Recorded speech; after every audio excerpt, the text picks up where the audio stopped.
सर्वमंगलमांगल्यं सर्वकल्याणकारकं प्रधानं सर्वधर्माणां जैनं जयतु शासनं जैनं जयतु शासनं जैनं जयतु शासनं। पंच परमेष्टि भगवान की जय हो। आचार्य श्री गुरुवर कुंद कुंद महाराज की जय हो। आचार्य श्री गुरुवर विद्यासागर महाराज की जय हो। परम पूज्य निर्यापक श्रवण मुनि पुंगव श्री सुधासागर जी महाराज की जय। आचार्य संघ की जय। अतीत में घटित घटनाओं को इसलिए जीवित रखा जाता है जिससे वह घटना दोबारा न घट सके। अतीत में जब कोई अच्छी घटना होती है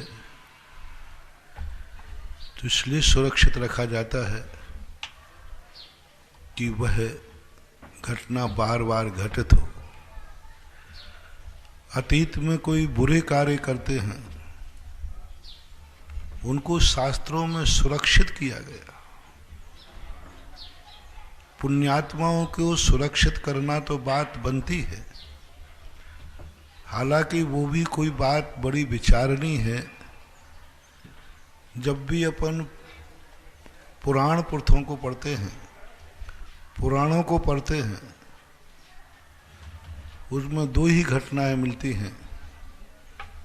या तो बुरे व्यक्ति जो बुरा कर चुके हैं या अच्छे व्यक्ति जो अच्छा कर चुके हैं।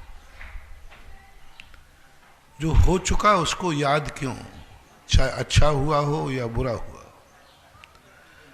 जो घट चुका, जो नष्ट हो चुका, जो सब कुछ खत्म हो गया, वो कुछ लौटने वाले नहीं, उनका नाम क्यों जपना, उनको याद भी क्यों करना।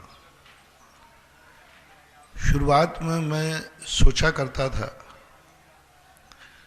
कि ये शास्त्रों और कहानियों में, प्रवचनों में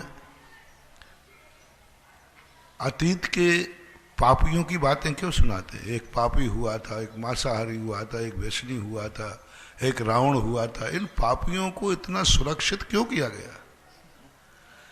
इनको ऐसा इतिहास कर दिया, ऐसा इतिहास कर दिया कि आज वो लाखों करोड़ों साल के बाद भी जीवित है। पापियों को तो जल्दी भूलना चाहिए दुनिया को, ये ठीक नहीं।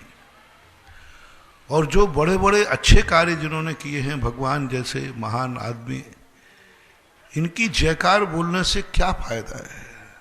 इनकी तो जय हो चुकी है, इनकी क्या जय बोलना। अरे जय उनकी बोलो जिनकी जय अभी हुई नहीं है, तो भावना पहुंचेगी, रेकी पहुंचेगी। रेकी और भावना किनको दी जाती है। सुखी आदमी को, दुखी आदमी को। आशीर्वाद किसको दिया जाता है, सुखी आदमी को, दुखी आदमी। प्रोत्साहन किसको दिया जाता है, जो अभी कुछ कार्य करने के लायक हैं उनको प्रोत्साहन दो। तो कायदा से जयकार उनकी बोलना चाहिए जो रास्ते में चल रहे हैं, जो मंजिल पर पहुंच चुके हैं। उनकी जयकार का औचित्य क्या है। जिनकी जय हो चुकी है उनको अपन कहते हैं ये जयवंत हो। वे तो जयवंत हो चुके हैं।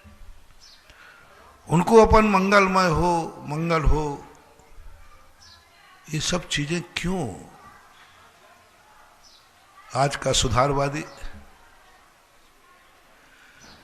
आज का जो सुधारवादी है वो ये सब चीजें पसंद नहीं करता। इसलिए विज्ञान कहता है तुम क्या वकीलों को पीटते रहते हो। सांप निकल गया, वकील को पीट रहे हो। भगवान निकल गए, उनको पूज रहे हो। भगवान चले गए, उनकी जय जयकार कर रहे हो। जो जिंदा है उसको तो झोपड़ी नहीं है, जो जा चुका है उनके लिए तो मंदिर बना रहे हो करोड़ों के। जिनको झोपड़ी की जरूरत है उनके पास झोपड़ी नहीं हो, जिनको मंदिर की भी जरूरत नहीं है। भगवान का क्या बिगड़ेगा? कौन क्या बिगाड़ लेगा? क्या फर्क पड़ता है भगवान को? भगवान को यदि खुले मैदान में रखो तो क्या फर्क पड़ता है? उनको धूल लगे तो क्या फर्क पड़ता है? बरसात लगे तो कोई उनको जुकाम होने वाला नहीं, उनको कोरोना होने वाला नहीं। कितनी भी गर्मी पड़े, सर्दी पड़े, भगवान को कोई फर्क पड़ने वाला नहीं। कितने भगवान जो हैं खुले आकाश में बैठे रहते हैं। बाहुबली देखो खुले आकाश में खड़े, बड़ी बड़ी मूर्तियां खुले। अच्छा ये बताओ, मंदिर में बैठे वाले बाहुबली और खुले में बैठे वाले बाहुबली में दोनों में से किसको ज्यादा कष्ट है, किसको सुख है? गोमटेश बाहुबली तो बड़े कष्टों में होंगे, क्योंकि ठंड में ठंड पड़े, गर्मी में गर्मी पड़े और बरसात में बरसात पड़े, तो बड़ा कष्ट होगा उनको। कितनी प्रतिमाएं ऐसी हैं जो खुले में हैं, उनको क्या फर्क पड़ता है? मंदिर नहीं भी बनाओ तो क्या फर्क पड़ता है? उनको फर्क पड़ता है, उनको बनाओ जो थोड़ी सी ठंड लग जाए तो निमोनिया हो जाए, थोड़ी गर्मी लग जाए तो पित्त बढ़ जाए, थोड़ी सी बरसात लग जाए तो चमड़ी गल जाए। विज्ञानवाद और धर्मवाद में सबसे बड़ा अंतर मानना चाहिए। भौतिकवादी कहता है मकान उनको बनाओ, झोपड़ी उनको बनाओ, छाया उनको दो जिनको बिना छाया के नुकसान हो सकता है। बिना छाया के लुट सकते हैं, पिट सकते हैं, मर सकते हैं, कोई उन्हें मार सकता है। उनके लिए सुरक्षित करना बात बनती है। उनके लिए सुरक्षा की क्या जरूरत? भगवानों के मंदिरों को क्या जरूरत पड़ी? भगवान के सोने के मंदिर बनाने की क्या जरूरत पड़ी? भगवान को छत्र की क्या जरूरत पड़ी? भक्तम्बार पाठ में कहते छत्र में छत्रत्रयम तव विभाति शशांक कांता कस्तान वारयति संचरतो यथस्तम। नहीं, छत्रत्रयम तव विभाति शशांक कांता मुच्चई स्थितम गत भानुकर प्रतापम। बड़ी कि वे तीनों छत्र भगवान के ऊपर लगे थे, मानो वे सूर्य के प्रताप को रोक रहे हो। भानुकर प्रताप, सूर्य की प्रचंड गर्मी थी, मानो वे छत्र रोक रहे हैं। अरे भाई, क्या उनको पित्त बढ़ रहा है क्या? यदि किरणें पड़ भी जाती भगवान को तो भगवान 18 दोषों से रहित हैं, उनमें एक रोग भी आया है। भगवान को कोई रोग नहीं हो सकता। कितनी गर्मी पड़ जाए उनको प्यास नहीं लग सकती, भूख नहीं लग सकती, कुछ भी तो नहीं होता, पर वहीं छत्र लगेंगे। और एक बेचारा व्यक्ति जिसको उसके पास छाता भी नहीं। विज्ञान कहता है कि जिनको नुकसान हो सकता उनको छाते बांटो, और धर्मात्मा कहता है कि भगवान पे छत्र लगाओ। दोनों का पर्पस है कि वो कहते भगवान पे छत्र क्यों लगा रहे? भानुकर प्रताप मुच्चै स्थितम स्थगित भानुकर प्रताप। भगवान के ऊपर सूर्य की किरणें न पड़ जाएं। और विज्ञान भौतिकवादी कह रहा छाता बांटो, ये व्यक्ति बहुत कमजोर है, इसको कोई धूप नहीं लग जाए, नहीं तो पित्त बढ़ जाएगा। भगवान को चवर ढोलो 64 ढवल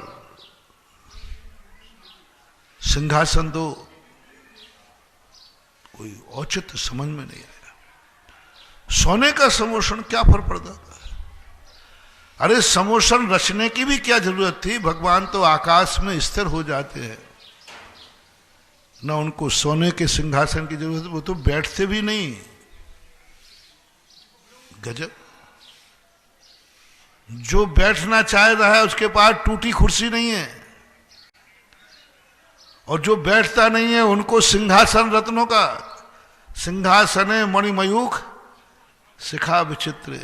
क्या बात है, वो भगवान बैठते नहीं। और उनके लिए जब भगवान को सिंहासन की जरूरत पड़े और ये किसी व्यक्ति को बैठने के उसके पैर में चोट लग गई थी, गरीब था, उससे तुमने कहा कि साहब मुझे ये कुर्सी दिलवा दो, वो टूटी पड़ी है वो ले लूं, चल बाहर, तेरे लिए पड़ी है, टूटी कुर्सी पड़ी थी। और उधर जब भगवान के सिंहासन की बात आई तो सोने का बनवा दो, चांदी का बनवा दो, रत्न चढ़ा दो, क्या तमाशा है। जिन भगवान को सिंहासन की जरूरत नहीं उनका तुम सोने का सिंहासन दे रहे हो। जिस दुखी व्यक्ति को एक टूटी कुर्सी की जरूरत है उसे टूटी देने में भी तुम्हारा मन। विज्ञान और भौतिकवादी कहता है लंगड़े को, दुखी को कुर्सी दो। धर्मात्मा कहता है नहीं, मैं भगवान को सिंहासन दूंगा। कुर्सी 2000 की है, सिंहासन 2 लाख का है, बोले 2 लाख मंजूर है। लेकिन भगवान बैठेंगे नहीं, बोले नहीं बैठेंगे, कोई बात नहीं, भगवान के नाम का बन जाए यही बहुत है। ये तो कुर्सी पर बैठेगा, उपयोग में आएगी, काम में आएगी, वो तुम्हारा उपकार मानेगा, अवभाग्य मानेगा कि सेठ जी ने हमें कुर्सी दे दी। और जब जब बैठेगा तब तक तुम्हें दुआ देगी। भगवान का सिंहासन इतना महंगा, और वे छुएंगे नहीं तुम्हारा सिंहासन, बैठेंगे नहीं, भगवान कोई दुआ देंगे नहीं, फिर भी लोग भगवान का सिंहासन बनाने को तैयार हैं। आखिर क्यों? धर्म और विज्ञान का सोच, यही तो टकराहट हो रही है। धर्म और विज्ञान यही तो कर रहा है। विज्ञान धर्म की निंदा क्यों करता है? हर भौतिकवादी, हर सुधारवादी, हर विकासवादी धर्म की निंदा करता है। बोले क्या मचा रखा है, करोड़ों के मंदिर बना रहे, क्या बन रहा है भगवान को, मंदिरों की क्या जरूरत है। इधर देखो फुटपाथ पे कितने गरीब जिनके पास झोपड़ी नहीं है। एक मंदिर में 100 झोपड़ियां बन जाएंगी, 100 गरीबों को छाया मिल जाएगी, उनकी जिंदगी बच जाएगी, उनके बाल बच्चे बच जाएंगे। एक मकान के बिना कितने लोग हैं, एक मकान की झोपड़ियां मिल जाएंगी, शायद सलमान खान की गाड़ी से कुचलने से बच जाएंगे। भगवान का क्या बिगड़ने वाला है, उनको कौन क्या बिगाड़ेगा। लेकिन विज्ञान कहता है झोपड़ी बनाओ, धर्म कहता है नहीं, यदि हमें सबसे पहले दोनों में से एक और गरीबों की झोपड़ी बनना है, एक और भगवान का मंदिर बनना है, धर्मात्मा कहेगा मैं मंदिर बनाऊंगा। विज्ञानवादा कहता है कि नहीं, ये गलत है। जिसको जरूरत नहीं है उसी को तुम देना चाहते हो। उसी के लिए जो तुम्हें क्या समोषण बताया, ऐसा समोषण की रचना पूज्यवर नेमिचंद महाराज ने त्रिलोक सार के अंदर समोषण का वर्णन करते करते थक गए। उन्होंने कहा कि हम कर ही नहीं सकते। सोने का, नीलमणि के जमीन, फर्श, जमीन के फर्श, खम्मे रत्नों के, ओ क्या इतना महंगा, क्या जरूरत थी? बताओ भैया, यदि समोषण की रचना नहीं भी होती सोने चांदी से, तो क्या भगवान उपदेश नहीं देते? नाराज हो जाते, तुमने हमें समझ क्या रखा है, मेरे बैठने की व्यवस्था नहीं की, जाओ, प्रवचन नहीं देते। हमारे बैठने की व्यवस्था नहीं थी, कुछ भी नहीं किया तुमने, ऐसा है हम प्रवचन नहीं देते। पक्का है, वायदा है, भगवान की तरफ से मैं गारंटी लेता हूं, भगवान नाराज नहीं होते, बिल्कुल भी नहीं होते। और बराबर बेचारे बहुत सीधे हमारे भगवान, बिल्कुल आकाश में स्थिर में कुछ भी चीज नहीं रचते तो भी वो उपदेश दे देते। एक भी छत्र नहीं लगाते तो भी नाराज होने वाले नहीं थे, एक चवर नहीं ढोड़ते तो भी नाराज होने वाले नहीं थे। कुछ भी न रागत द्वेष, क्योंकि उनके पास कोई राग और द्वेष है ही नहीं। चलो बना देते, थर्माकोल का बना देते, प्लाई से बना देते, पेंट कर देते, नहीं साहब ओरिजिनल रत्न। एक समोषण में इतना वैभव लगता है, देवता लगाते हैं कि उसमें सारे मुल्क की गरीबी दूर हो सकती है। विश्व एक भगवान के समोषण का मूल्य इतना है, पूरे संसार में एक भी व्यक्ति ऐसा नहीं रहेगा जिसके पास कोई घर ना हो।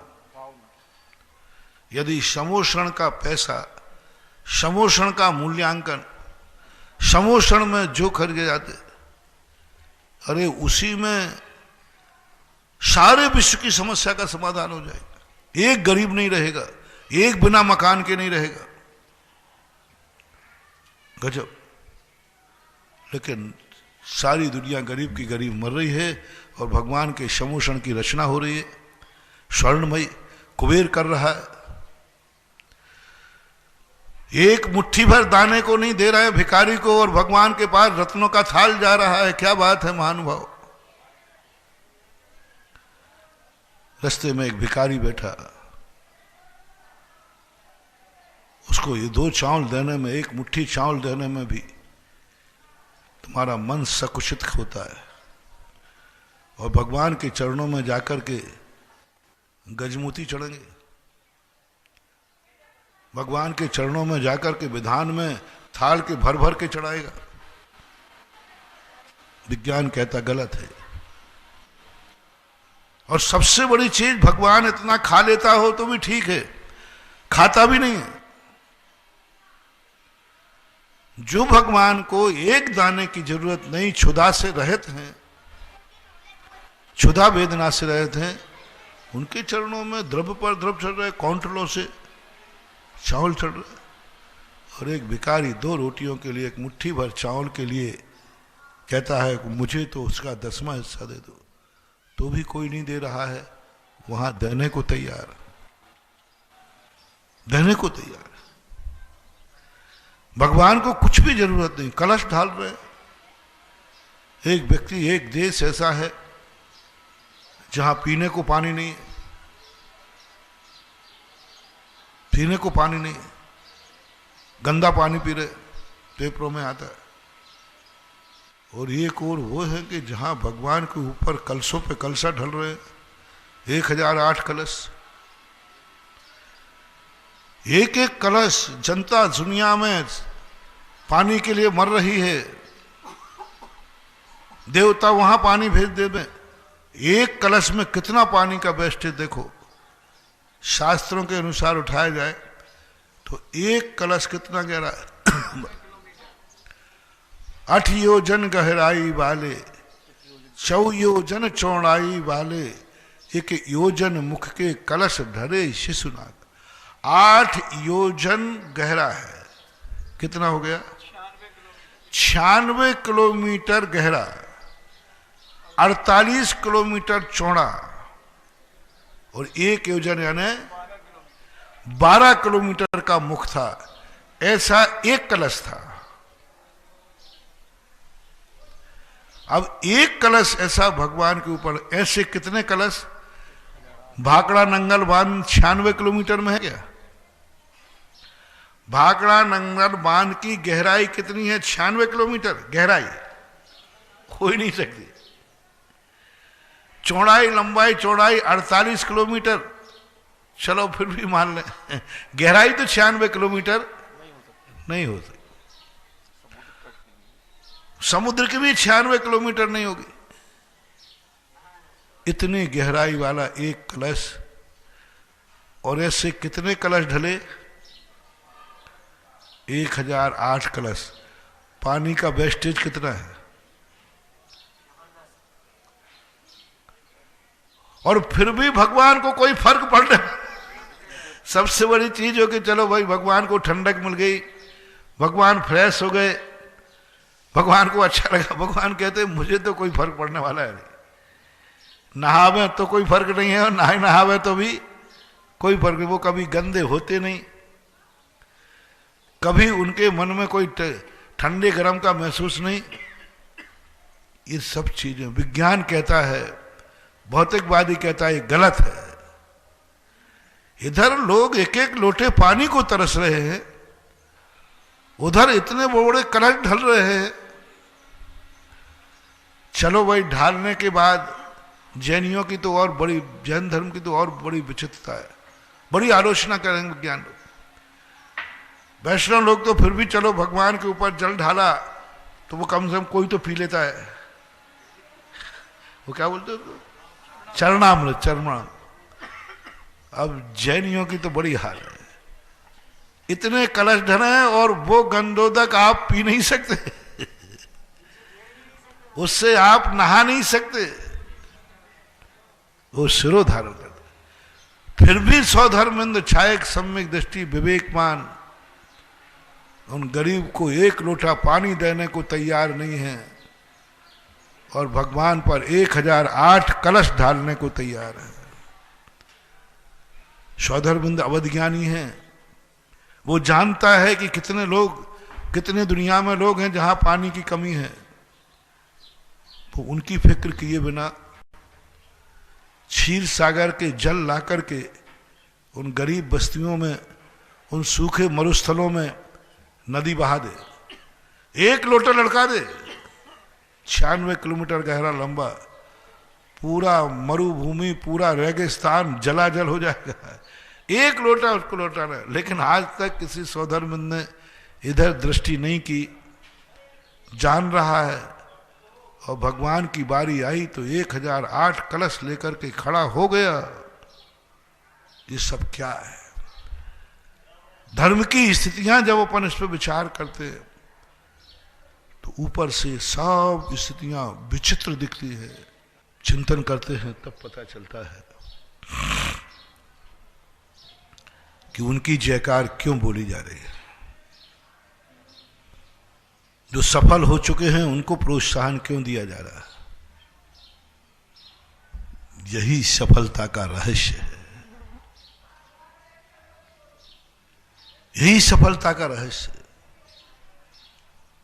क्योंकि जब व्यक्ति उन आत्माओं का नाम जो अपन ने प्रारंभ में कहा था कि वर्तमान युग में सब 63 लाख पुरुषों का, उन पुण्यात्माओं का जो पुण्य की चरम सीमा पार करके भगवान बन गए, उनका चरित्र पढ़ने से ही हमें उन जैसा बनने का भाव आता है। किसी गरीब को देख करके किसी को धर्म करने का भाव नहीं आता, किसी अमीर को देख करके धर्म करने का भाव आता है। गरीब आदमी यदि भिखारी मंदिर की तरफ जा रहा है, उसको देख करके कोई व्यक्ति धर्मात्मा नहीं बनता। जा रहा होगा, आफत का मारा है, संकट का मारा है। भगवान का तो क्या, अटके पे तो लोग गधे को भी बाप कहते हैं। लेकिन जब कोई चक्रवर्ती राजा मंदिर की तरफ जाता है तो लोग कहते हैं ये वो मंदिर है जहां राष्ट्रपति भी आता है, जहां चक्रवर्ती भी आता है। बड़े आदमियों को, पुण्यवान आदमियों को, शक्तिमान आदमियों को जब कहीं झुकते देखते हैं तो समझ लेते हैं यहां कोई ना कोई रहस्य है। कल शाम को प्रश्न आया था ना कि भरत चक्रवर्ती को भगवान के सामने झुकते देख करके अनेक मिथ्या दृष्टि, सम्यक दर्शन को प्राप्त हो गए। हजार गरीब, हजार दुखियों को कोई प्रभावित नहीं कर सकता। कोई गरीब एक मुनि बन जाए, भिखारी, तो चर्चा क्या होगी? एक भिखारी मुनि बन गया, बाजार में चर्चा क्या होगी? अमित जी एक गरीब भिखारी था, वो मुनि बन गया, बाजार में क्या चर्चा होगी? हम भी वही करेंगे। अरे भिखमंगा खाने को नहीं मिला तो महाराज मूड मुड़ाए 3 गुण, सिर की मिट गई खाज, खाने को लड्डू मिले और लोग कहे महाराज। बन गया भिखारी, खाने को नहीं था। कोई प्रशंसा होने वाली नहीं, निंदा ही होगी। इसलिए महापुराण में पूज्यवर जिनसेन स्वामी ने लिखा, इस कलयुग में पुण्यहीन को दीक्षा न दी जाए। बहुत बड़ी बात है, पुण्यहीन को दीक्षा ना दी जाए, धर्म की अप्रभावना होगी। जिसका इतना भी पुण्य नहीं है, ना पहले गृहस्थ अवस्था में पुण्य था, मुनि बनने के बाद इतना ही पुण्य नहीं है कि उसको कोई हार दे देवे, चौका लगा ले। इतना भी पुण्य नहीं है कि उसका कोई कमंडल उठा करके विहार करा देवे। कई बार ऐसे साधु आ जाते नगर में, उनका इतना पुण्यहीन होता है, कोई चौके नहीं लगाते, पंचों को लगाना पड़ता है पंचायत से। कोई चौके लगाने को तैयार नहीं है, फिर कमेटी गुल्लक के पैसे से लगाती है, मंदिर के खाचे में डलता है, और मंदिर कमेटियां फिर आहार दान इकट्ठा करती हैं। मंदिरों में, तीर्थ क्षेत्रों में एक आहार दान की रसीद करती है। बोले भाई काहे के लिए? बोले यहाँ कोई महाराज जी वगैरह आ जाते हैं तो उनके चौके के लिए। राजस्थान में बहुतायत था। मैं सबसे ज्यादा किसी क्षेत्र पे जाते कि सबसे पहले रसीद कट्टे पे धावा बोलता हूं, कहीं महाराज के नाम से आहार दान चंदा तो नहीं हो रहा है। उस पर सबसे पाबंदी करता हूं। मैं भूखों मरना पसंद करूंगा, समाधि लेना पसंद करूंगा, लेकिन चंदे के पैसे से चौका लगता है, दान के पैसे से कमेटी चौका लगाती है, वो अन्न खाने की अपेक्षा समाधि ले लेना श्रेष्ठ है। समाधि लेना ना श्रेष्ठ है, क्योंकि ये चौका किसका लगा? कमेटी का। पैसा किसका लगा? कमेटी का। कमेटी क्या है ना? मंदिर का, चंदा चिट्ठा का। इससे बड़ा पाप क्या हो सकता है? क्या हो सकता है? सब बंद कराए, सब क्षेत्रों पर था, रसीदों में से कटवाए, नहीं कट्टा फेंक दो इनको, या फिर मुझे निकाल दो यहां से। आहार दान के नाम से आप 1 रुपया नहीं लोगे। हां, भोजन व्यवस्था में लीजिए। भोजन व्यवस्था में और आहार दान में अंतर है। भोजन व्यवस्था में दिया जाता है, वो साधर्मी खाता है कि मुनिराज खाते हैं? जो तुम्हारी भोजनशाला चल रही है, ये तो तुम्हारे साधर्मी है, बराबरी के लोग हो, ब्याई जी हो, रिश्तेदार हो, परिवार हो, दोस्त यार हो, सब। लेकिन ये तो पूज्य पुरुष है। भगवान की पूजा, गुरु का आहार, ये कभी चंदे से नहीं होना चाहिए। और माता पिता का भोजन, सारे बेटा इकट्ठा, माँ बाप का खर्चा चलाना कैसे चलेगा? 5 भाई हैं, 10 भाई हैं, जो है चलो भाई ठीक है, अब मम्मी पापा बूढ़े हैं, इनका खर्चा भी है, दवाई का खर्चा भी है, भोजन का भी है, रहने का है। ऐसा करते हैं, अपन 1-1 हजार रुपया 5 भाई इकट्ठा करके दे देते पापा को। 4 भाइयों ने, 5 भाइयों ने 1-1 हजार रुपया पापा को दे दिए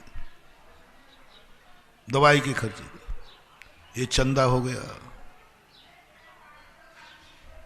बेटे कहते हैं मैं ही थोड़े तुम्हारा पिता हूं, मैं ही थोड़े तुम्हारा बेटा हूं, और भी तो बेटे हैं। बुलाए ना देती हैं बहुएं सासू को, किसी के यहां ज्यादा टिक जाए तो मां जी यहीं क्यों टिकी, वो भी तो बहू है, वो भी तो बेटा है। जिस समय कोई बहू और बेटा ये शब्द कह दे, महानुभाव बहुत बड़ी बात कह रहा हूं, सहन करने का प्रयास करना कड़वा सत्य है। बेटा, माँ बाप बेटे और बहू को जिस दिन भार लगने लग जाए,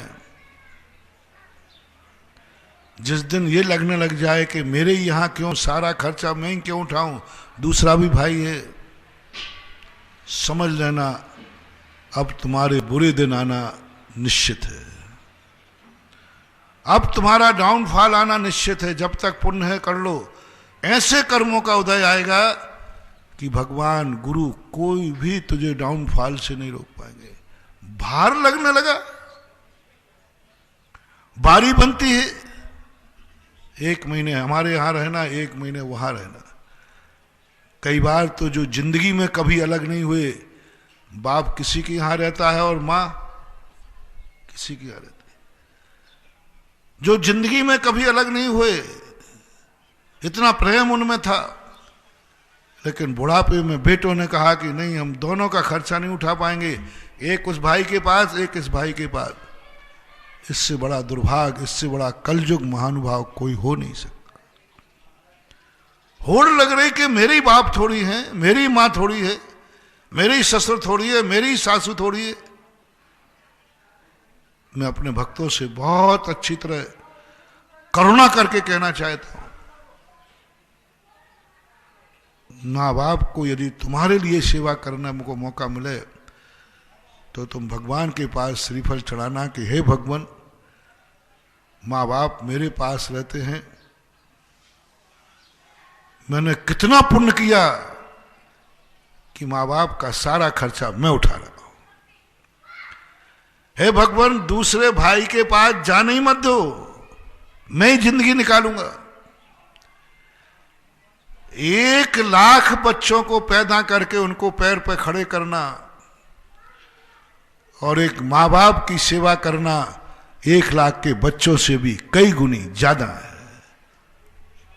सौभाग्य मानना चाहिए, कभी उलाहना नहीं देना चाहिए, मन में भी भाव नहीं आना चाहिए। ये कहना चाहिए मैंने पुण्य किए हैं तभी मुझे इनको भोजन करने को।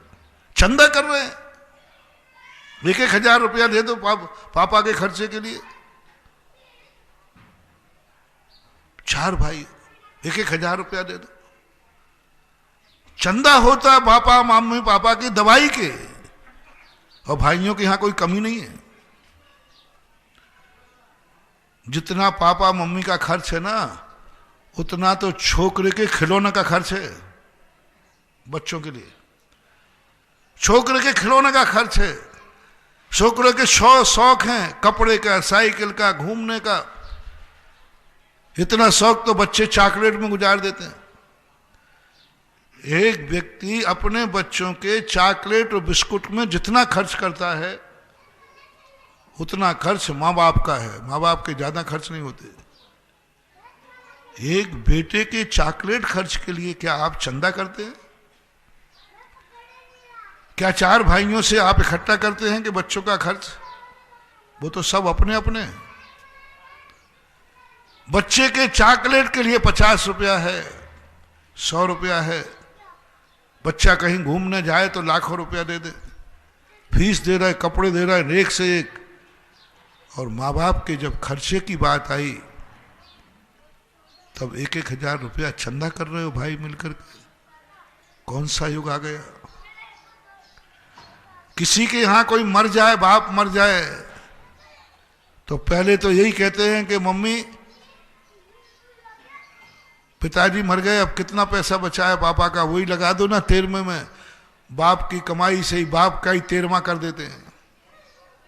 बाप की संपत्ति से जो रखा था उसी में 13वां कर लो। और फिर करेंगे भी तो सब भाई चंदा करेंगे। मेरा ही बाप थोड़ी मरा है। बाप मर गया, इधर बाप का 13वां करने के लिए झगड़ा हो रहा है, वहां दे चंदा किया जा रहा है। तुमने महानुभाव बच्चे पैदा नहीं किए, तुमने पाप किया है। वो मेरा ये सब बच्चों से कहना है, माँ बाप के जब बात आए होड़ लगना चाहिए, उल्टा होड़ लगना चाहिए। कि तू ही माँ बाप की सेवा क्यों करता है, तू सारे खर्च क्यों उठाता है, मैं भी तो इनका बेटा हूं, पापा की सेवा मैं करूंगा। दूसरा कहे नहीं मैं करूंगा, मैं हूं। तीसरा कहे मैं करूंगा, मम्मी तुम्हारा वही बेटा है क्या, मेरे से तो कभी खर्च लेते ही नहीं हो, मेरे यहां तो आप रहते ही नहीं हो। यदि बेटे इसके लिए लड़ पड़े तो समझ लेना चाहिए महानुभाव, तुम्हारा परिवार, तुम्हारे बेटे चौथे काल के बेटे हैं, सतयुग के बेटे हैं। ये बेटे नहीं जन्मे तुमने, देवता जन्मे हैं। भरत चक्रवर्ती के यहां एक बहुत अच्छी घटना घटी। भरतेश भागवत, भारत की रानियां बहुत थी। एक दिन 2-3 रानियां छोटी थी, वो रूठी बैठी हुई थी। माता नंदा पहुंची, बोले क्यों रूठी बैठी है तू? बहुत पूछने के बाद कहा ये जो बड़ी बड़ी दीदियां हैं ना, ये मुझे कोई काम ही नहीं करने देती। बोले तू छोटी है, बैठ शांति से। महाराज के चौके में मुझे काम ही नहीं करने देती, कोई काम नहीं करने दे, तो तू छोटी है, बैठ अभी। कोई काम नहीं करने देती मुझे छोटी मान करके एक तरफ बैठाल देते। नंदा ने कहा चक्र बेटा, आज पता चला कि तेरा पुण्य कितना है। दुनिया में तो ये झगड़ा होता है कि मैं ही काम क्यों करूं, और यहां झगड़ा होता है कि मैं काम क्यों नहीं करूं। उस समय नंदा की आंखों में आंसू आ गए कि मेरा ऐसा परिवार है जो ये कह रहा है मैं क्यों करूं। मंदिरों में भी यही होड़ लग जाती है, मैं क्यों करूं, मैं ही थोड़ी मंदिर है, मेरा ही थोड़ी मंदिर है। अरे ये होड़ लगना चाहिए, मैं क्यों नहीं करूं, भगवान तुम्हारी थोड़ी है। अभिषेक का जल भरने के लिए होड़ लगती है, अंत में नौकर लग जाता है, नौकर लग जाता है, पुजारी लग जाता है। कई लोग होते हैं अपन तो लेट चलेंगे जिससे द्रव लगी हुई मिलेगी, तो फिर मीटिंग में होता है कि भाई अभिषेक का जल कौन भरे, तो अंत में फैसला होता है पुजारी लगा लो। भगवान को पुजारी, बाप को नौकर, गुरु को नौकर लग जाए, समझ लेना अब इस दुनिया के मिटने के दिन आ गए। भगवान के लिए, गुरु के लिए, माँ बाप के लिए स्वयं व्यक्ति सेवक बन जाए तो समझ लेना चौथा काल आने वाला है, अच्छे दिन आने वाले। बाप के लिए कभी नौकर से पानी मत पिलाना जब तक तुम जिंदा हो। बाप के लिए सदा तुम नौकर बन के रहना। हर बेटे को बाप का नौकर बनना है। हर खर्च हर बाप को, हर बेटे को ये कहना, चाहे कितना भी गरीब क्यों ना हो, माँ बाप का खर्च मैं उठाऊंगा। माँ बाप के खर्च के लिए चंदा नहीं होगा, भाई भाई का भी चंदा नहीं होगा, भाई भाई का भी चंदा नहीं होगा, ये भी चंदा ही है। बाप के लिए 4 भाई मिलकर के चंदा कर रहे हैं खर्चा के, समझ लेना वो बाप को चुल्लू भर पानी खोज लेना चाहिए। आज मुझे जलाने के लिए चंदा कर रहे हैं, तेरमा के लिए चंदा कर रहे हैं, रोटी के लिए चंदा कर रहे हैं, मेरी दवाई के लिए चंदा कर रहे हैं। नहीं महानुभाव, बेटों से मेरा कहना है, मेरे भक्तों से मेरा कहना है, तुम्हें भीख मांगना पड़े तो मांगने निकल जाना, मजदूरी करना पड़े तो कर लेना, लेकिन मम्मी पापा के खर्च के लिए भाई से भी चंदा इकट्ठा करना भाव नहीं करना। भीख मांग लो, मजदूरी कर लो, लेकिन मां बाप के खर्चा के लिए भाई से भी चंदा नहीं करना। पड़ोसी की तो बात दूर है, भीख अपने लिए मांगना, बाप के लिए मत मांगना कि बाप की दवाई कराना है।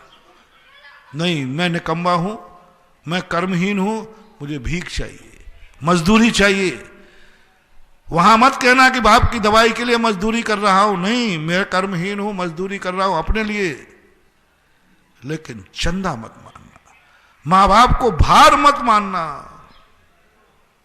ये मत सोचना कि मैं ही अकेला क्यों करूं, मन में भी नहीं, अकेले में भी चर्चा नहीं। अपनी पत्नी को कह देना मैं सब कुछ सहन कर लूंगा, तुम मुझे भार मानो तो मानो, मुझे कोसना हो तो कोसो, लेकिन मेरे मां बाप को मत कोसना। मेरे मां बाप के संबंध में मत कहना कि ये मेरी छाती पर बैठे हैं। कभी ये मत कहना कि तुम्हारे मां बाप ये दूसरे भाई के पास क्यों नहीं जाते हैं, वो भाई तो इनको कुछ नहीं करता है। मत बोलना महानुभाव, मत बोलना। बहुत बड़ा रहस्य खोल रहा हूं तुम्हारे सामने। तुम्हें डर लगता है कहीं मैं अनाथ ना हो जाऊं, कहीं मैं बेसहारा नहीं हो जाऊं। लो एक महाराष्ट्र देता हूं, तुम मियाँ बीवी दोनों एक नियम कर लेना, माँ बाप को हम कभी भार नहीं मानेंगे, मन में भी भाव नहीं लाएंगे कि इनका खर्चा कहाँ से चलाएं, मन में भी भाव नहीं लाएंगे कि दूसरा भाई और दूसरा बहू इनको कुछ भी नहीं करता, मैं ही क्यों करूं, हिस्सा तो बराबर बटा है ना,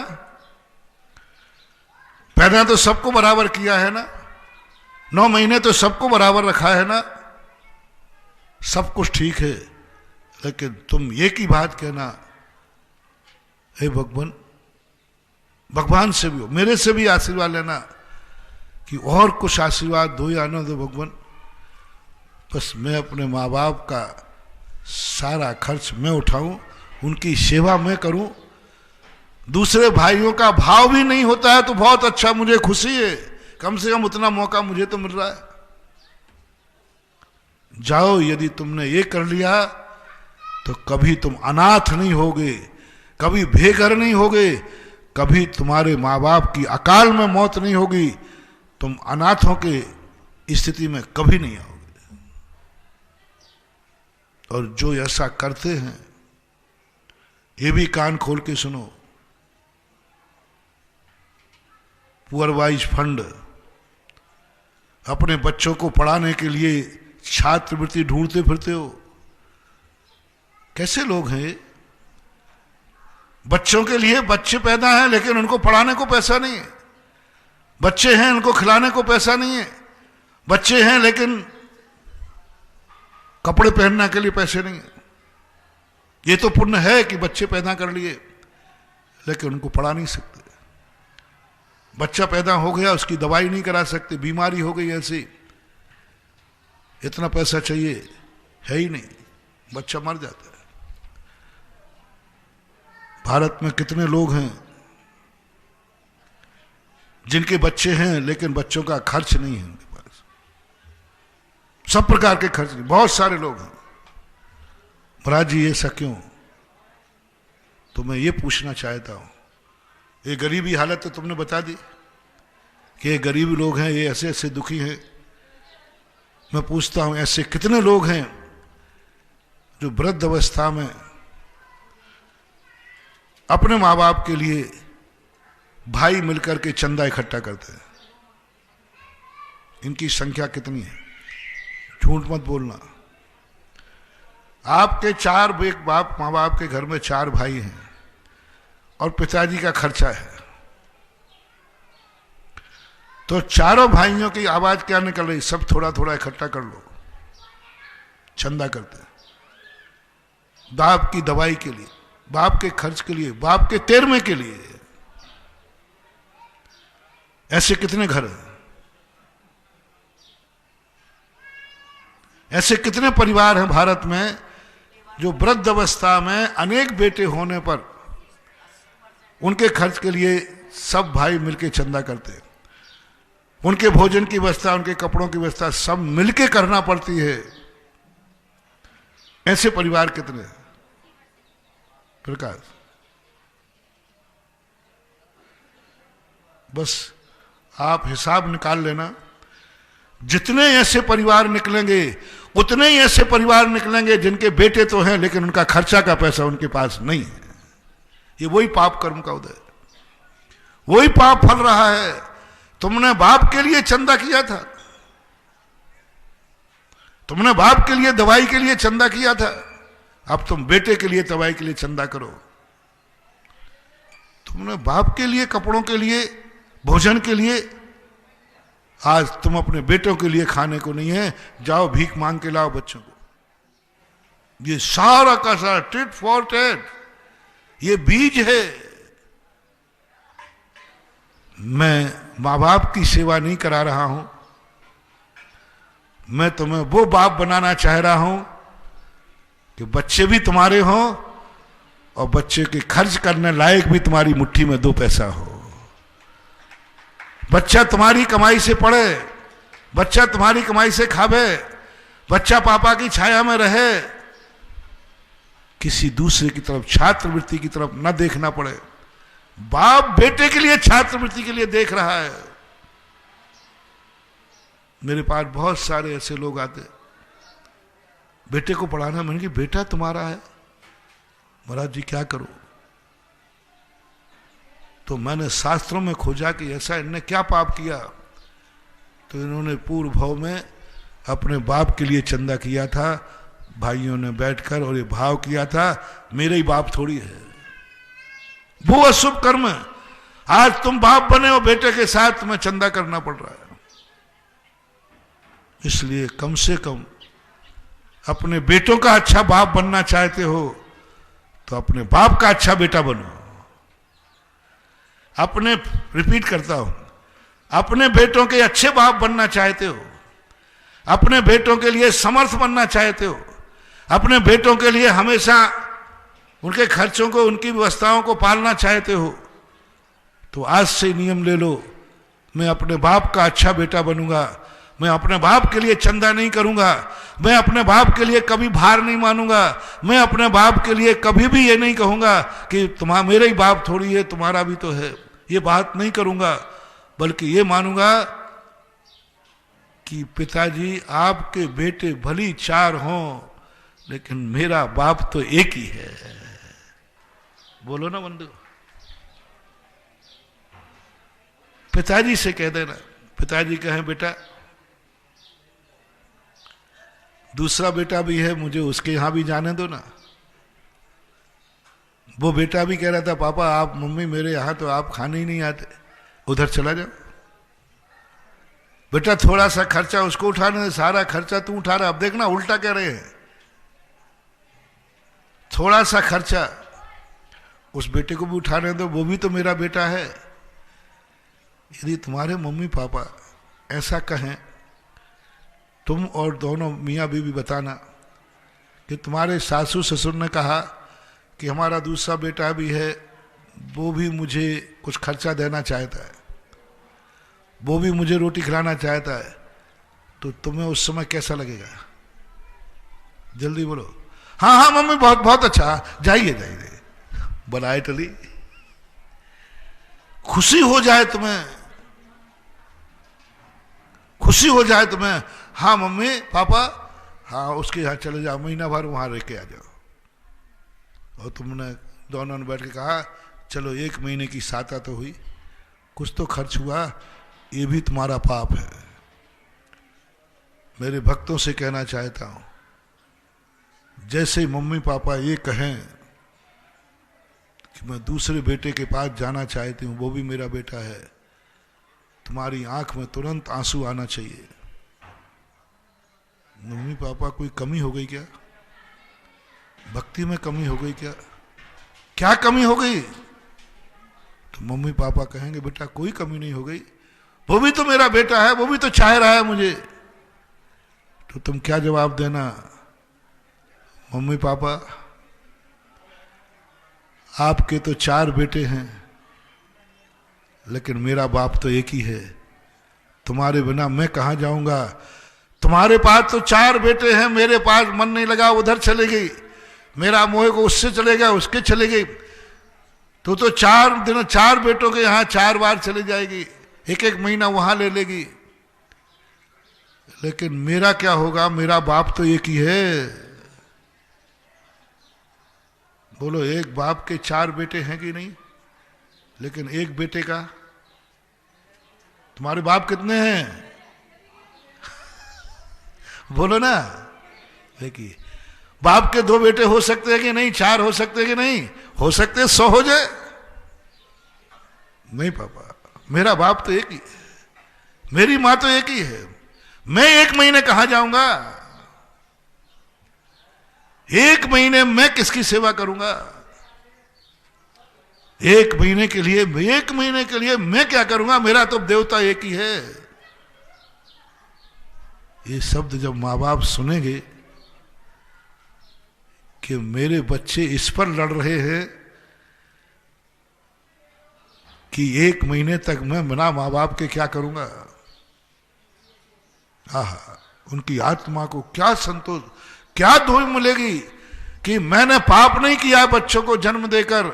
मैंने इस पृथ्वी पर देवता पैदा किए हैं जो 1 महीने के लिए मैं वहां जा रहा हूं तो ये दोनों रोने बैठ गए कि मैं क्या करूंगा, मेरे सास ससुर तो एक ही है।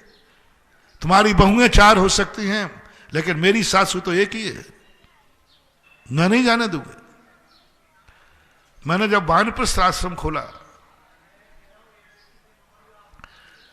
तो वानप्रस्थ आश्रम के नियम बनाए। मेरे नियम थोड़े कुछ अलग ही होते हैं। लोगों ने कहा, महाराज जी वानप्रस्थ आश्रम आपने किस लिए बनाया? उन लोगों के लिए जिन माँ बाप को बेचारे बाल बच्चे नहीं रख रहे हैं, भार लग रहे हैं, परित्यक्ता है, इनके लिए। मैंने कही नहीं, मैं दुखियों के लिए कोई सेवा नहीं करता। जिनके बाल बच्चों से नहीं बनती है उनकी मेरे से भी नहीं बनेगी। जो घर गृहस्थी में एक दूसरे के भार बन रहे हैं उनके लिए व्यवस्था नहीं। मैं उन पुण्यात्माओं को वानप्रस्थ में रखना चाहता हूं जिनके वानप्रस्थ पे आने पर बहू रोएगी और वो मेरे पास गिड़गिड़ाएगी, महाराज जी मैं क्या करूं, मेरे घर की तो जगदम्बा है, मैं किसके पैर छूंगी सुबह शाम? आपने वानप्रस्थ खो दिया, वानप्रस्थ में आ रहे और वो सिफारिश करने आवे कि नहीं मेरी मां तो मेरे घर में रहेगी। मैं किसके पैर छूंगा सवेरे? मैं शाम को किसका आशीर्वाद लूंगी? घर में मैं बड़ों के रहत होकर रहूंगी? नहीं महाराज, ये संभव नहीं है। उसकी आंख में आंसू आ जाए। सासू अब घर में नहीं रहेगी, पृथ्वी पर रहेगी और मेरे घर में नहीं रहेगी। पृथ्वी पर पापा रहेंगे और मेरे घर में नहीं रहेंगे, वानप्रस्थ में जा रहे हैं। ऐसे माता पिता उनको मैं वानप्रस्थ में रखूंगा।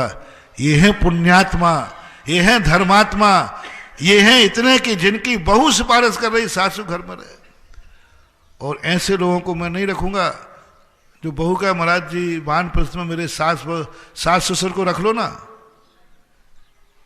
आप खर्चा कहो तो खर्चा भी दे दूंगा, बनाए टले। जो माँ बाप बेटों को भार बन गए हैं वे अनाथालय में रह सकते हैं, वानप्रस्थ आश्रम में नहीं रह सकते, वे पुण्यहीन है। ऐसी परिणति आप लोगों को बनाना चाहिए।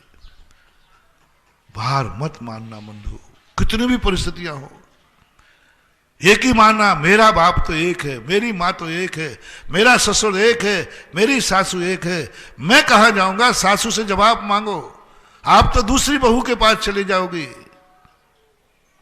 आपको तो दूसरी बहू मिल जाएगी, मुझे क्या दूसरी सासू मिल जाएगी? जवाब दो मां जी। कोई बहुएं आज जाकर के अपनी सासू से कभी पूछना है, पूछना बंधु, बहुत बड़ी कला दे रहा हूं तुम्हें। मां जब दूसरी बहू के पास जाने लग जाए तो तुम कहना, मां जी तुम्हारे पास तो दूसरी बहू आ गई ना, दूसरी बहू है, वहां चली जाएगी, वो भी तुझे रोटी खिला देगी, वो भी तेरे पैर दलवा देगी, क्योंकि वो भी तुम्हारी बहू है। लेकिन माँ जी मेरी तो सासू एक ही है, मैं किसके पैर दबाऊंगी? तुम्हारे पैर तो दूसरी बहू भी दबा देगी, तुम्हारा काम तो हो जाएगा।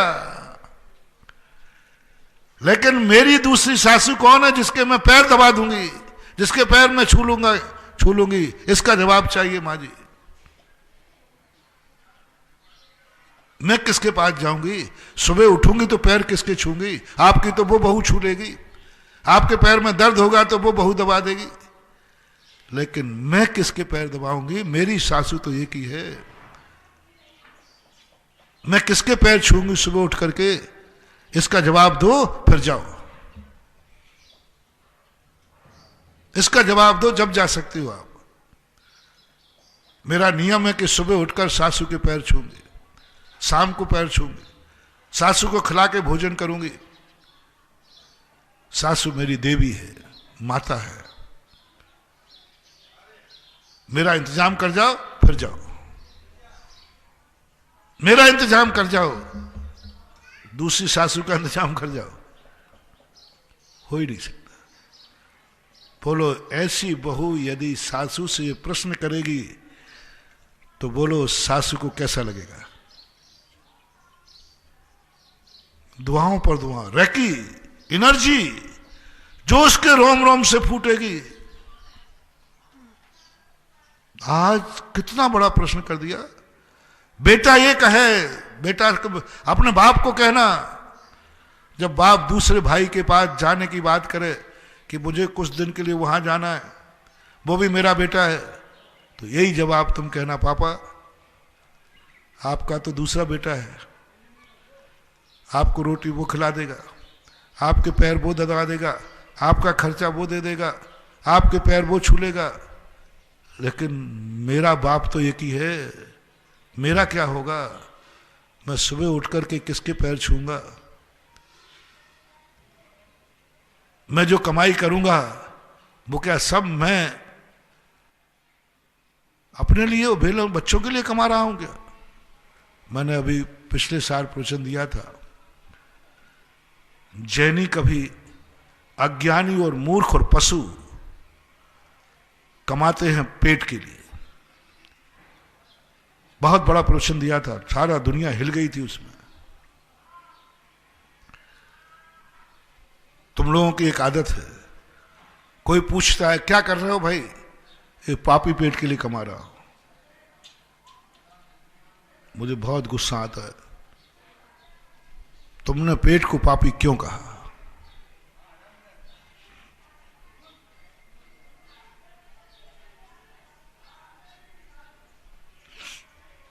पेट को पापी क्यों कहा? मैं अपने पेट को कभी पापी नहीं कहता। मेरा पेट इतना धर्मात्मा है, इतना पुण्यात्मा है कि आज तक इसने कभी अभक्ष नहीं खाया। आज तक इस पेट ने जो कुछ भी दिया है सब उसी की देन है। आज सामय कर रहा हूं, प्रवचन कर रहा हूं, सब पापी पेट कहां से हो गए? इसने कभी अभक्ष नहीं खाया, और इसने जो दिया है, आज जो मैं मुनि हूं, आज जो मैं चर्चा कर रहा हूं, किसकी बदौलत? एक बार हाथ पैरों में और पेट में, हाथ पैरों में सम्मिलन हुआ। पैर कहते हैं कि मैं कमा जाता हूं मजदूरी करने, व्यापार करने, मैं भी थक गया। हाथ कहते मैं भी थक गया। आंखें कहती मैं भी देख देख के थक गई। मुंह कहता है मैं चबा चबा के कर रही, और ये पेटू सरकार बैठा बैठा सब खा जाता है। ये कुछ करता ही नहीं है, ये खाता है बात। सबने हड़ताल, पैर ने कहा हम नहीं जाएंगे आज, हाथों ने कहा हम नहीं कमाएंगे आज, मुंह ने कहा हम नहीं चबाएंगे आज। हड़ताल हो गई। मोरारजी देसाई के समय की हड़ताल हुई थी ना एक बार, वो सरकार बनी थी विपक्षों की, इंदिरा गांधी को हराना था, सारे विपक्षी मिलकर एक हो गए, और सारे विपक्षी एक मिलकर के 2.5 साल नहीं चला पाए सरकार। ऐसे ये सब विपक्षी मिल गए, हाथ पैर सब मिल गए। अब इस पेटू सरकार को याद है, आज इस पेट को कुछ नहीं देना अपन को। पेट तो संतोषी प्राणी, उसने नहीं दिया। उस दिन पेट में कुछ भी नहीं गया, पानी की बूंद भी नहीं गई। दिन निकल गया, शाम निकल गई, सवेरे पैर कहते हैं मेरे में तो ताकत ही नहीं है। हाथ कहते हैं मेरे से तो मुंह कहते हैं मेरे तो मुंह में चिपक गया, खुल ही नहीं रहा। आंखें कहती मेरे तो कीचड़ से चिपक गई। ये क्या हुआ? उपवास के दूसरे दिन क्या होता है? तब किसी ने कहा, संत ने, अरे मूर्खो, पेट कुछ नहीं करता दिखता है, लेकिन करने वालों में जो ताकत है वो पेट से ही आती है। उसको मनाओ, उसको दो। जैसे तैसे लड़खड़ाते हुए उठे। उपवास के बाद क्या पीते? उकाली उकाली उकाली कर लड़खड़ाते। हाथों में ताकत तो थी नहीं, पैरों में थी नहीं। हे पेटू सरकार, उकाली दी, फिर थोड़ा खाया, तब थोड़ी ताकत आई।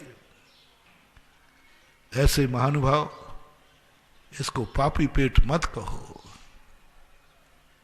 पहली बात। और दूसरी बात, पेट के लिए कभी कमाना नहीं। जैनी, सम्यक दृष्टि, शपूत, आर्यपुत्र पेट के लिए कभी कमाता नहीं। पेट के लिए तो दुनिया पशु कमाते, पशु कमाते। पेट के लिए इतना कमाना, पेट के लिए इतनी पढ़ाई करना। अभी एक कुत्ता आके प्रवचन सुन रहा होगा ना, कहेगा महाराज ये लोग क्या कह रहे हैं, काय के लिए कमा रहे हैं? बोले पेट के लिए। इतनी पढ़ाई लिखाई पेट के लिए। वो कहेगा मैं भी सुबह से शाम तक पेट भर लेता हूं पूछे ला करके। ना मैं कोई स्कूल जाता हूं, ना कॉलेज जाता हूं, ना इंजीनियर किए, ना डॉक्टर किए, कुछ भी नहीं किया। ना कोई व्यापार है, ना धंधा है। बोलो दुनिया के पशु पक्षी सारे पेट भर रहे हैं कि नहीं? और तुम भी पेट ही भर रहे हो इतनी मेहनत करके। ये तो अपना नहीं महानुभाव, हम पशु नहीं हैं। पेट तो पशु भी भर लेता है। तो महाराज बाल बच्चों के लिए कमा रहा है। फिर बुलाऊं किसी पशु को जिसके सबसे ज्यादा होते हो। सबसे ज्यादा बच्चे किसके होते हैं? तुमने कहा कि मैं बाल बच्चों को पाल रहा हूं, भगवान महाराज बाल बच्चे पालो, ये भाषा है। तो एक शुकर आते महाराज जी इनसे पूछना इनके कितने बच्चे हैं। मैं 12 पशु जानवर देखो, उनके कोई परिवार जीवन नहीं है, फिर भी वो सारे बच्चों का पालन करते हैं। जानवरों के कोई परिवार नियोजन नहीं होता। जितने मिलते हैं, जितने आते हैं, उन सब का पालन करते हैं। तो बाल बच्चों को तो पशु भी पाल लेते हैं रे, पेट तो पशु भी भर लेते हैं रे। तुम मनुष्य हो, तुम्हें पेट के लिए और बच्चों के लिए कमा रहे हो, तो आप अभी पशु से ज्यादा नहीं हो। आप पशु से ज्यादा ऊंचे नहीं उठे हैं। लो एक लक्षण देता हूं संसार की अपेक्षा। पशु कभी भी मां बाप के लिए नहीं कमाता। पशु कभी गुरु के लिए नहीं कमाता। कभी कभी भगवान के लिए नहीं कमाता। अपने से बड़ों के लिए कभी नहीं कमाता। आज तक किसी बेटे ने मां बाप का पालन नहीं किया। पशु ने, मां बाप ने बेटे का तो पालन किया है। मां बाप बेटे का पालन करते हैं, लेकिन बड़ा होने के बाद कौन पशु बेटा है जो मां बाप की सेवा करता है? एक का नाम बताओ। पशुओं में मां बाप होते हैं, वे बेटों की सेवा करते हैं, बेटों को पालते हैं, दूध पिलाते हैं, बड़ा करते हैं। लेकिन बड़ा होने के बाद एक नाम बताओ जो मां बाप बेटा पशुओं का मां बाप की सेवा करता हो, बुढ़ापे में उनके सहारा बनता हो। नहीं बन सकता। ये लक्षण किसका है? जो माँ बाप से जन्म लेते हैं, सावधानी से सुनना सारी दुनिया, माँ बाप से जन्म लेते हैं, माँ बाप का दूध पीते हैं, माँ बाप से बड़े होते हैं, माँ बाप के संरक्षण में रहते हैं, और बड़ा होने के बाद माँ बाप को छोड़ करके भाग जाते हैं, माँ बाप को भूल जाते हैं। इसी का नाम है पशु। इसी का नाम पशु है। तुम कह सको कोई तुमसे पूछे किसके लिए कमा रहे हो, दो चीजें कहना छोड़ देना, पेट के लिए और बच्चों के लिए। ये शब्द निकाल दो, ये तुम्हें दरिद्र बनाएगा, ये भिखारी बनाएगा। अपने से छोटों को जो कमाता है वो नौकर कहलाता है, और अपने से बड़ों को कहलाता है वो भक्त और भगवान कहलाता है, भक्तों जो कहलाता है। अपनों से बड़ों को कमाओ, भाषा बदलो बिल्कुल। तुम्हारे शब्द में जो बड़ा हो तुम्हारे लिए, जो तुम्हारे लिए बड़ा, एक ही शब्द बोलना। क्या कर रहे हो, क्यों कमा रहे हो? मम्मी पापा के लिए कमा रहा हूं। बोले क्यों? बोले मम्मी पापा आजकल वृद्ध हो गए हैं, उन्होंने कमाना छोड़ दिया है, उनका खर्चा है और मैं चाहता हूं, जब वो कमाते थे बहुत दान देते थे, जब वो कमाते थे बहुत दान देते थे। अब कहीं ऐसा ना हो जाए कि पापा जब कहते हैं ना कमेटी से, भैया आजकल मैंने कमाना बंद कर दिया, कमेटी वाले कहते हैं कि सेठ जी आप बोलो ना मंदिर, अरे बेटा अब भैया मैंने तो कमाना बंद कर दिया, अब तो बेटे कमाते। ये शब्द बेटा न सुने। बेटे का कार्य है पापा को ये दिखाना है कि जैसा आप कमा करके दान देते थे, बेटे के राज्य में भी आप वैसे ही दान दोगे। दान आप दोगे, कमाएगा बेटा, देगा बेटा। पापा से कह देना पापा अब आप दुकान पर बैठना बंद करोगे, आप कमाना बंद करोगे, लेकिन एक बात का नियम लो, आप अपना खर्च, आप अपना दान पुण्य, इसमें कमी नहीं लाओगे, इसमें कमी नहीं लाओगे। आपने मेरी हर इच्छा पूरी की है बचपन में, जिन्हें जो मांगा वो दिया, जो मांगा आपने दिया। कभी ये महसूस नहीं होने दिया बेटा अपनी कमाई कर तब करना शौक, मुझे सब दिए। आज आप हो, आपका जो शौक था, जो खर्च था वही होगा, दूंगा मैं। आज तक आपने मेरे लिए कमाया है, अब मैं तेरे लिए कमाऊंगा। आज तक सारे खर्च तुमने मेरे उठाए हैं, अब मैं उठाऊंगा। आज तक तूने मां रोटी बना के तुम्हें मुझे खिलाई है, अब मैं खिलाऊंगा। आज तक तूने मेरे कपड़े धोए हैं, आज से मैं तेरे धोऊंगा। आज तक तूने मेरी सेवा की है, अब मैं तेरे लिए कहूंगा, मेरा सब कुछ तेरे लिए है। जैसे कल या परसों कहा था मैंने कि माँ बाप 40 साल के बाद अपने लिए नहीं जीते। माँ बाप 40 साल के बाद अपने लिए नहीं जीते।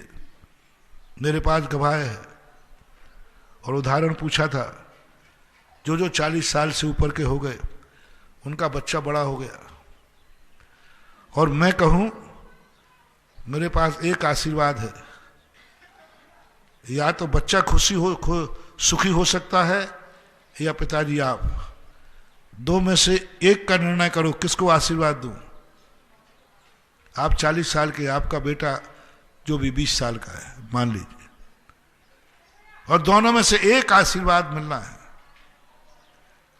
बेटा खुशी रहे या तुम खुशी रहो। सभी पिताओं से पूछना चाहता हूं, और मैंने निर्णय लेकर एक ही आशीर्वाद मिले, एक कोई खुशी रहेगा, दो में से कोई एक, बेटा या बाप। पिताजी से पूछता हूं आशीर्वाद किसको दूं? सारे पिताओं का पक्ष किसकी तरफ जाएगा? मैं मुझे बिल्कुल यही बात, फराज जी हमारी तो जैसी थी सो बेटे। मां से पूछता हूं, मां के सामने भी यही प्रश्न आ जाए बेटे को या स्वयं को, तो मां तो बेचारी एकदम कह देती महाराज मेरी चिंता मत करो, आप तो बेटे को दे दो। नारी में एक गुण होता है, वो अपने लिए कभी कुछ नहीं मांगती, वो मांगती है तो दो ही मांगे मांगती है, बेटा और पति, ये दो सुखी हैं तो मैं सुखी हूं। इन दोनों के सुखी के लिए वो सब कुछ कर देगी, सब कुछ कर देगी। भगवान आशीर्वाद में भी वो, मैंने एक दिन सुनाया था संस्मरण, कि एक महिला श्रीफल लेके आई, वो मेरे कमरे के दरवाजे पे खड़े हो गई, और फिर उसका पीछे से उसका पति आया, वो नरियल उसको दे दिया। तो मैंने समझा कि शायद ये महिला कोई अजैन होगी, उसको दे दिया, बोले आप चढ़ाइए। मैंने सोचा क्या मैं इसका गुरु नहीं हूं? वो पहले आई, मैं इसका गुरु नहीं, इसने क्यों नहीं चढ़ाया? मैंने पूछ ही लिया, मैंने कहा तुमने क्यों नहीं चढ़ाया, तुमने पहले आशीर्वाद क्यों नहीं लिया? बोले महाराज हम लोग तो महिलाएं हैं, ये सुखी तो हम सुखी, इनको आशीर्वाद मिल गया तो हमें मिल गया, इसलिए मैंने इनसे श्रीफल चढ़वाया कि इनका खाता भर जाए तो हमारा तो अपने आप। नारी की ये सोच होती है, और पति और पुत्र में बात आ जाए तो बेटे के पक्ष में जाएगी। आज बेटे ने, हमने ऐसे 90% माँ बाप देखे जो 2 रोटी में से 1 रोटी है तो बेटे को खिलाएगा, स्वयं भूखा रह जाएगा। जो आदत बापों की है, जो आदत माताओं की है, बस यही आदत मैं बेटों में डालना चाहता हूं कि बेटा 40 साल के बाद पिता ने क्या कहा, सब बेटे के लिए। ओरिजिनल जिंदगी तुम्हारी 40 साल की है, बस इससे ऊपर के बाद की तुम्हारी कोई जिंदगी अपने लिए नहीं है, तुम अपने लिए जीते भी नहीं हो, सब कुछ खत्म, सब बेटे के लिए आ जाता है। अब मैं बेटे से कहना चाहता हूं कि तुम जैसे ही बड़े हो जाओ, तुम्हारा सब कुछ बाप के लिए हो जाए, सब कुछ बाप के लिए। हमें वो बेटा चाहिए जो बेटे से पूछूं, बेटा मेरे पास एक आशीर्वाद है, तू अपने लिए ले ले या बाप के लिए ले ले। बाप का तो निपट गया ना काम, सही है। अब बेटों की बात है, हर व्यक्ति बेटा है कि नहीं? अब मैं तुम बेटा हो और मैंने कहा, बेटा से कहा, बेटा 2 आशीर्वाद है, में से एक आशीर्वाद फलेगा, या तो तू अपने लिए ले ले या पापा के लिए ले ले। बहू से कहूं या अपने लिए ले ले या सासू के लिए ले ले, तो बताओ आजकल के बेटे कौन को आशीर्वाद लेंगे? स्वयं को। बस यही कलयुग है, यही कलयुग है। स्वयं के लिए लेंगे, और महाराज जी थोड़ा बहुत बचे तो ये हमारे यहां छोकरा है बच्चा, इसको ले दो, लेकिन तुम्हारे मन में भी भाव नहीं आएगा, गुरुदेव आपके आशीर्वाद एक को फलेगा तो नहीं, ये आशीर्वाद मेरे पापा को दो, पापा जिंदा रहेगा तो घर का सगुन जिंदा रहेगा, मेरा निर्णय पापा के पक्ष में। जिस दिन तुम्हारे मन में ये भाव आ जाए, जाओ मैं तुम्हें देता हूं 10-10 भाव तक, तुम्हारे कंधे पर तुम्हारे बाप की अर्थी नहीं निकलेगी, तुम जिंदा रहोगे, बाप जिंदा रहेगा, अनाथ नहीं होगे, क्योंकि तुमने आशीर्वाद किसको दिलवाया? नहीं, पापा को जाएगा, मम्मी को जाएगा। इसलिए मैं तुमसे कह रहा हूं, अपनी नीयत बदलो। कोई पूछे किसके लिए कमा रहे हो, जवाब दो, किस लिए कमा रहे हो? मां बाप के लिए। किस लिए खा रहे हो? मां बाप के लिए। किस लिए जी रहे हो? बाप ने तो कह दिया कि हे मम्मी पापा आप किस लिए जी रहे हो? बोले इन बाल बच्चों के लिए जी रहा हूं। अब बेटे से पूछना चाहता हूं, कभी स्वप्न आए किस लिए जिंदा हो बेटा तुम? बोले मम्मी पापा के लिए। मम्मी पापा के लिए मैं जिंदा हूं। किस लिए पढ़ाई कर रहे हो? बोले मम्मी पापा की इच्छा पूरी करने के लिए, मम्मी पापा की भावना की पूरी करने के लिए। ये परिणाम तुम्हारे रग रग में भर जाए, तुम्हारी संसार, तुम्हारी गृहस्थी इतनी खुशहाली हो जाएगी महानुभाव, कि तुम्हारे घर में कोई भी पद सूखा नहीं रहेगा, रिश्तेदार नहीं रहेगा, ऐसा कोई कर्म नहीं रहेगा जिसमें तुम्हारा पद नहीं है। हर घर के जितने पद हैं सब हरे भरे रहेंगे। कभी तुम बड़ों के लिए जियो तो सही, और यदि मेहरबानी हो जाए, ये तो गृहस्थी की बात कही, जो चर्चा अपने प्रवचन में प्रारंभ में आई थी, यदि तुम धर्मात्मा हो, महाराज जी आप माँ बाप के लिए सब कमवाएंगे तो बच्चों का क्या होगा? चिंता मत करो रे, तुम बाप के लिए जियो, बाप तुम्हारे और तुम्हारे बच्चों को खिलाए बिना खाएगा नहीं, ये बाप की आदत है। अब यदि तुम धर्मात्मा हो तो जियो आज से। कोई पूछे किस लिए जी रहे हो? भगवान के लिए। किस लिए कमा रहे हो? चौलेश्वर पारसनाथ के लिए। किस लिए कमा रहे हो? चौलेश्वर पारसनाथ के लिए। वहां मंदिर बनाना है ना भगवान का। हर चीज में तुम्हारा भगवान। तुम जिंदा किस लिए हो? सुबह उठ करके भगवान का अभिषेक का लोटा लिए। कोई पूछे जिंदा किस लिए हो? बोले भगवान के अभिषेक के लिए। अभिषेक करते समय मैंने एक दिन भावना कही थी, अभिषेक करते हुए कहो कि भगवान ना जाने इस रात में कितने लोग मर गए होंगे, लेकिन मैं जिंदा हूं सुबह। मालूम भगवान मैं क्यों जिंदा हूं? भगवान से कहना, रात में पता नहीं कोई मरे होंगे रात में कि नहीं, ना जाने कितने लोग मर गए होंगे, हमसे कम उम्र की मर गए होंगे, लेकिन मैं क्यों नहीं मरा भगवान? मालूम आपको? क्योंकि मुझे आपका सुबह अभिषेक करना था। इस अभिषेक के लिए मैं रात में जिंदा था। हो भगवान कहें तू जिंदा अभिषेक? हाँ भगवान, जन्म जन्म का पुण्यात्मा हूं, सुबह अभिषेक के लिए जिंदा था मैं। पूजा करो अभिषेक के लिए, भगवान पूजा के लिए जिंदा था। ये हाथों में ताकत किस लिए? अभिषेक के लिए भगवान। सब कुछ जो कुछ भी आज मेरे पास है सब तेरे लिए है। भगवान का नाम डाल दो सब चीज पे, भगवान का दर्शन करो।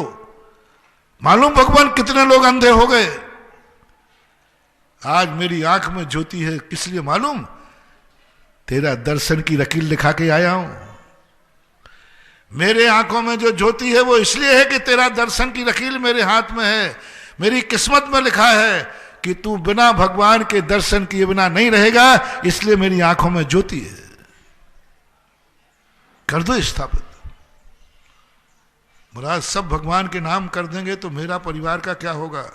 चिंता मत करो, भगवान कुछ नहीं लेगा। वो तुम्हारी भावना देख रहा है, तुम्हारी भावना देख रहा है। उस भावना के बदले ऐसा तुम्हारे लिए लौटाएगा कि तुम माटी को छुएगो और सोना हो जाएगा। एक बार जियो तो सही भगवान के लिए। मैंने एक दिन कहा था, भगवान मेरे लिए नहीं, मैं भगवान के लिए।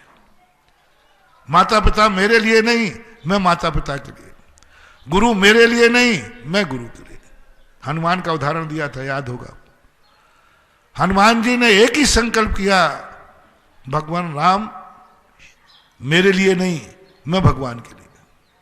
मेरा सब कुछ भगवान के लिए, भगवान मेरे लिए नहीं।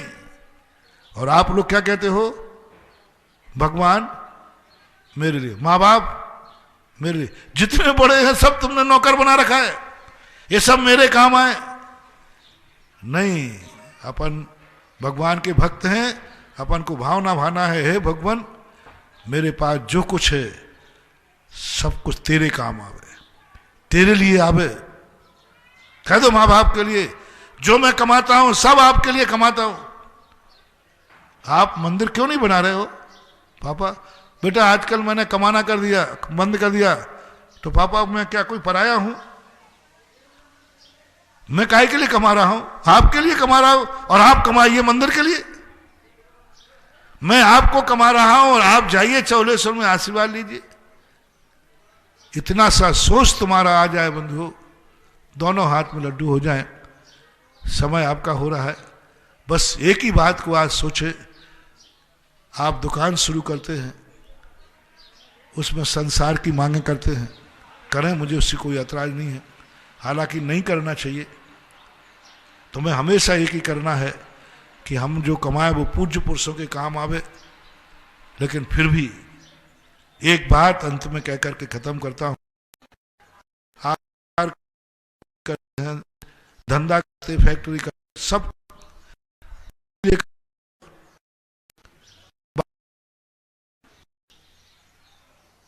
तुम सुखी रहो। महाराज जी मैं सुखी रहूं, मेरे बाल बच्चे सुखी रहे, उसमें एक नाम जोड़ दो।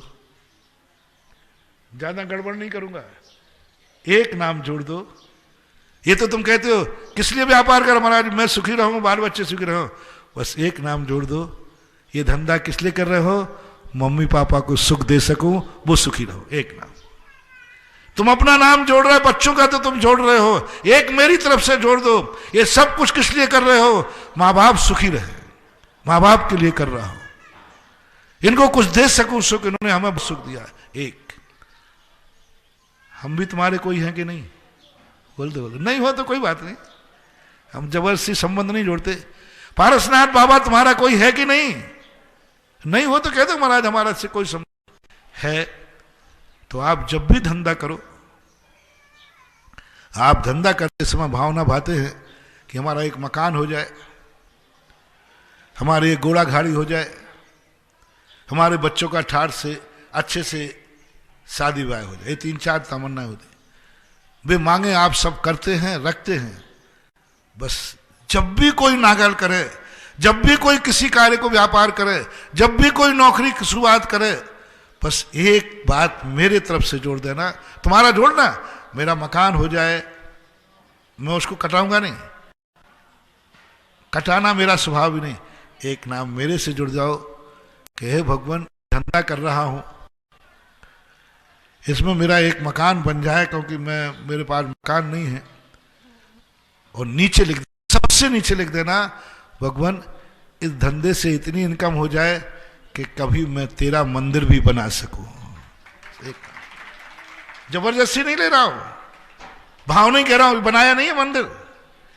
भावना में कौन सा पैसा लग रहा भैया, अरे मकान बनने के बाद बना देना, और क्या। लेकिन खोलते समय संकल्प करना है, भगवान इस धंधे को मैं शुरू कर रहा हूं, इसमें इतनी बचत हो जाए कि दूसरों के किराए के मकान पर रह रह के थक गया हूं, इसलिए घर का मकान चाहिए। दूसरे के बने मंदिरों में पूजा करके थक गया हूं, इसलिए खुद का मंदिर बना करके मरूं, यह मेरी कामना है। बात खत्म। जैसे हर व्यक्ति करता है कि हम किराए के मकान में रह के थक गए, घर का मकान हो।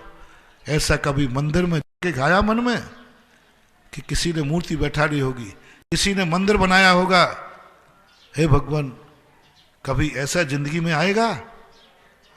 हर तुम लोग कहते जब हमारे खुद का घर का मकान हो, कभी जिंदगी में ऐसा आएगा कि हमारा खुद का भगवान, खुद का मंदिर बनाऊं और खुद में जाकर के अर्घ चढ़ाऊं? वो दिन कब आएगा? हे भगवान, इस धंधे में इतनी प्रॉफिट हो जाए। हर व्यक्ति अपना खुद का मकान चाहता है, कामना करता है। हर व्यक्ति को एक नाम जोड़ना है कि मैं भी कभी भगवान का मंदिर बना सकूं, इसमें इतनी इनकम हो जाए। कभी सोचना कि भगवान मैं कभी अपने गुरु के लिए एक संतशाला किसी क्षेत्र में बना सकूं जहां मेरा गुरु रहेगा। इसलिए कुछ भगवान के लिए करो, कुछ गुरु के लिए करो, कुछ माँ बाप के लिए करो। मेरी भावना तो ये है, सब कुछ इन्हीं के लिए करो। क्या कहा मैंने? क्या कहा? सब कुछ इन्हीं के लिए करो। लेकिन इसमें तुम्हारी सहमति नहीं है, मुझे मालूम है। चलो थोड़ा सा सुधार करते हैं, कुछ इनके लिए भी करो। अभी मेरा भाव क्या था? सब कुछ इनके लिए करो, माँ बाप के लिए, भगवान के लिए। चलो ये ना कर सको तो कुछ तो माँ बाप के लिए करो, कुछ तो भगवान के लिए करो, कुछ तो गुरु के लिए करो, कुछ तो पूज्य पुरुषों के लिए करो। यदि कुछ भी कर लिया तो कम से कम ये तो हो गया कि तुम्हारी जिंदगी में तुमने अपने पूज्य पुरुषों को कुछ किया है। बड़ों को कुछ करके जाओगे तो दुनिया में नाम होगा, और छोटों के लिए करके जाओगे तो संसार चल रहा है, चलता रहेगा। महावीर भगवान की